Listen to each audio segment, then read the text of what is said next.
አንዳንዴ ደሞዛችሁ የት እንደገባ ግራ ይገባችሁ። ብር እጃችሁ ላይ ብትን ይላል። ሰው ምን አድርጎብኝ ነው? አዙረውብኝ ነው? አስደግመውብኝ ነው? አትጾም፣ ዝም ብለህ ያስተካክለው።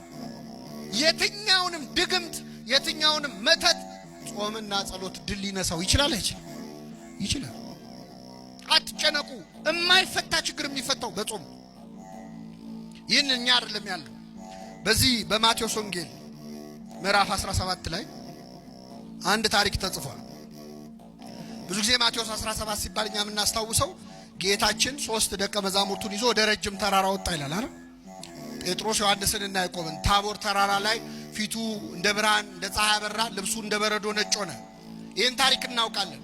ጌታ ወደ ተራራው የወጣው 3 ሐዋርያት ይዞ ነው። 3 ሐዋርያት ሲወጡ ስንት ይቀራሉ? 9 ይቀራሉ። 9 ደቀ መዛሙርት ከተራራው ስር ነበሩ። አንድ ችግር ገጥሟቸው ጭንቀት ላይ ነበሩ። ይገርማቸዋል። እዛ ብርሃን እየበራ ነው፣ እነሱ እዚህ ጨልሞባቸው። ምን መሰላችሁ? አንድ ሰውዬ ጋኔን የተያዘ ልጁን ይዞ ወደ ክርስቶስ መጣ እንዲፈወስለት። ይዞት መጣ። ጌታ 3ቱን ደቀ መዛሙርት ይዞ ተራራው ጫፍ ላይ ነው ያሉት። ደቀ መዛሙርት ስንት ናቸው? ደቀ መዛሙርቱ ደግሞ አጋንንት የማውጣት ስልጣን አላቸው። ሄደው አጋንንት ስለ ስም ተገዙልን ብለው መጥተው ለክርስቶስ ሁሉ ነግረውታል። አጋንንት ስለተገዙላችሁ ደስ አይበላችሁ፣ ስማችሁ በሰማያት ስለተጻፈ ደስ ይበላችሁ ሁሉ ብሏቸው። ስለዚህ አጋንንት ያወጣሉ። ስለዚህ ጌታ ባይኖርም ተማሪዎቹ ደቀ መዛሙርቱ ያወጡልኛል ብሎ ይህ ሰውዬ አመጣውና ያንን ልጅ እባካችሁ ይህንን ርኩስ መንፈስ አስወጡልኝ፣ ልጄ በጨረቃ ይጥለዋል አለ። በምን ይጥለዋል? ማታ ማታ ሲመሽ እያነሳ ይጥለዋል። አንዴ ወደ እሳት አንዴ ወደ ውሃ እያነሳ ያፈርጠዋል። አብሮት ያደገ ጋኔል ነው አለ። አብሮት ነው ያደገው ከህፃንነቱ ጀምሮ እስካሁን ያሰቃየው እና እባካችሁ ይህንን ጋኔል ገስጻችሁ አስወጡልኛል። ይገርማቸዋል። ይህ ጋኔል 9 ደቀ መዛሙርት ቢሉት ቢሰሩት አልወጣም። ስንት ሆነው? መልሱልኝ። ደግሞ ምን አይነት ክፉ ጋኔል እንደሆነ ነገራችሁ። ማለት የጋኔል ጥሩ የለውም፣ ግን ይሄ ክፉነቱ አይሰማም፣ አይናገርም። ምን አይልም። የት ነው ያዝከው ስትለው አይሰማም። መች ነው የምትወጣው ስትል አይመልስም። ደንቆሮም ነው፣ ዲዳም ነው። ውጣ ቢሉት ወዲያ ቢሉት ለ9 እምቢ አለ። ይህን ጊዜ ጸሐፍት ፈሪሳውያን እዛ ቆመዋል፣ መሳቅ ጀመሩ። 9 ሆነው አቃታቸው ብለው ማለት።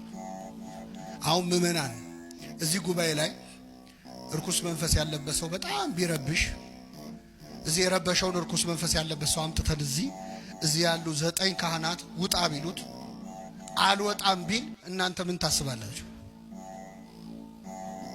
አዲስ አበባ ውስጥ እኮ ቄስ የለም። ድሮም እኛ እናውቀዋለን ነው። ድሮ ቀረ ካህን ምን ነው አይደል? ካህን የለም ነው። ለ9 ወዲህ ቢሉት ሌላ ቀን እንኳን ጋኔል ያወጡ ሐዋርያት እኮ ናቸው። ይገርማቸው። ሌላ ቀን አውጥተዋል። አሁን ግን እምቢ አለ።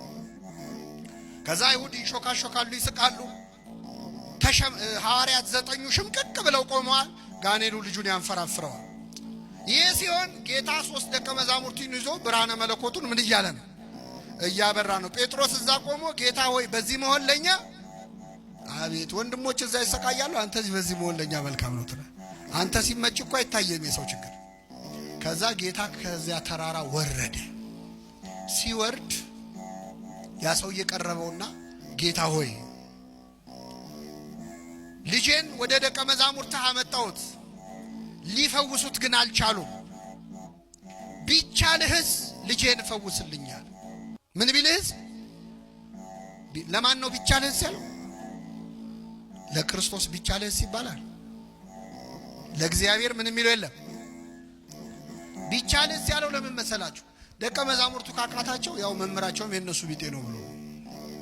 አሁን እኮ እግዚአብሔርን ያስናቅረው እኛ አገልጋዮቹ ነው። እኛ ስላልቻለን የማይችል እንዳይመስላችሁ።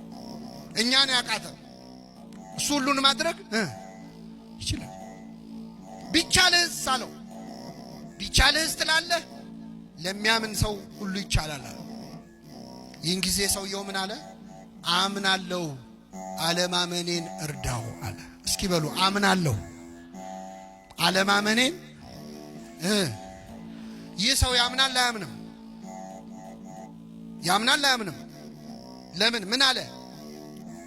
ምን እላለሁ? አምናለሁ አለ። መልሶ ደግሞ ስለዚህ የሰው ያምናል አያምንም?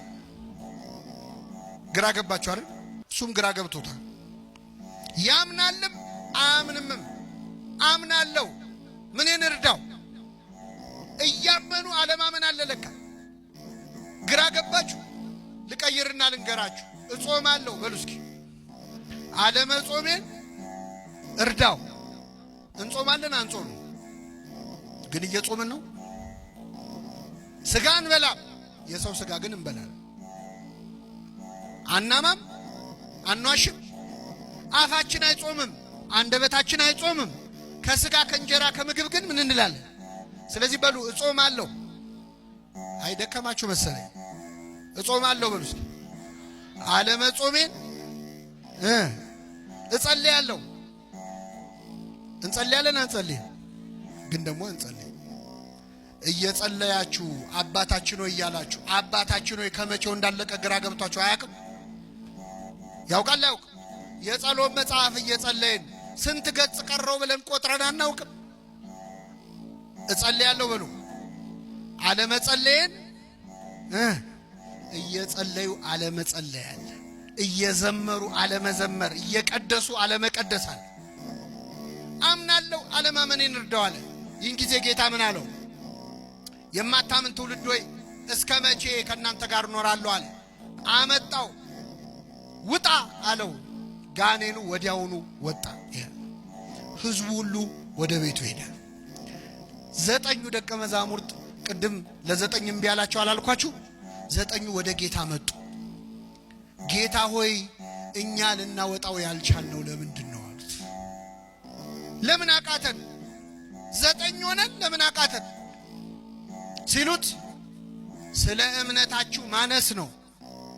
ነገር ግን አለ ይህ አይነቱ ጋኔን ያለ ጾምና ያለ ጸሎት አይወጣም። ዝንቱ ዘመድ ይወጥ ዘእንበለ በጾም ወበጸሎት።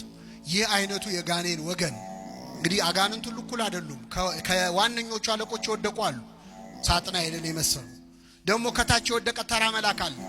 እንዲህ አይነቱ ወገን እንዲህ አይነቱ ነገድ ያለ ጾም እና ያለ ጸሎት አይወጣም ማለት። ከኔ ጋር ናችሁ ምእመናን?